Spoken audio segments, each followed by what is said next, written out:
You've been saying that dips to 4K or lower should be bought, and that's exactly the right playbook for today. We ended up right around that level. But what do investors do from here, would you say? Add to positions and wait for dips, or try to look for the next Palo Alto Networks, the next NVIDIA?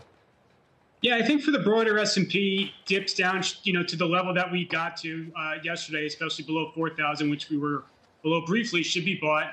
I think you're in, you're in a tough patch of data right now that has helped move yields higher. I think we're going to move out of it relatively soon, the next couple of weeks. I think you're going to see more pronounced disinflation set back in. I think you're going to see the jobs momentum fade off of that big, hot January figure. So that's going to help relieve some of the pressure from yields and from Fed hawkishness. And then I think earnings overall over the last several weeks, it's been far from a perfect season, but I think companies are a lot more resilient than they're often getting credit for. I think there are a bunch of underappreciated earnings headwinds that will help prevent really aggressive cuts to estimates on this year.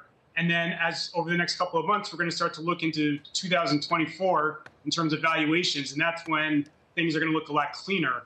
And so I think dips down to this 4,000 level should be purchased. I think the near-term ceiling will stay around 4,200, but in the medium term and as we move into the spring and summer, I do think that the back half looks more encouraging. Yeah, Paul, how do you see it? I mean, we saw yields under a little bit of pressure today. We saw tech stocks really leading the rally. The NASDAQ, the best performer of the major averages, up almost 1% today, perhaps not surprisingly on the heels of NVIDIA and then the subsequent move higher we saw in other chip stocks as well. Earnings not as bad as feared, and does that create a little more of a tailwind given all of the negative sentiment we've seen in recent weeks for this market? Yeah, so Morgan, I think if you look back at this earnings season, what everyone was expecting to be a complete disaster wasn't so bad. You saw the earnings beat rates now that earnings season is done. You saw it weaker than the last few quarters, but still above the long-term average. The revenue beat rate was above the long-term average. And guidance, you would have expected to see horrible guidance coming from companies, but it wasn't out of the norm from what we normally see. And that just goes against the narrative of what we saw coming into the earnings season. So it was a very big surprise. And I think the most surprising aspect, if you look at your screen right now, is that the NASDAQ is up this month. The S&P is down about 1.5%.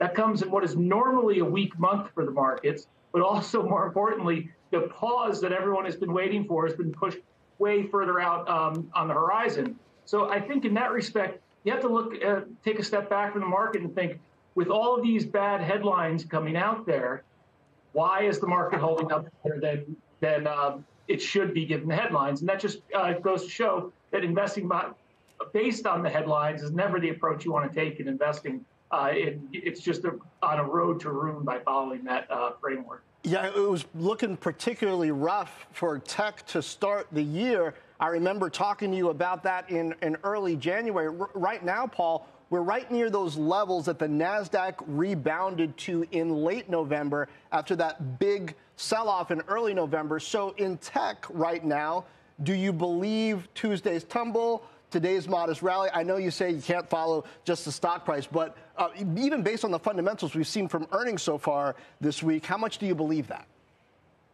Well, I think you've seen some good news in especially in a high multiple stock like NVIDIA going up so much today, especially after it's rebounded so much. That's, a story with the whole AI play, that's one thing. But we've seen other companies doing well here.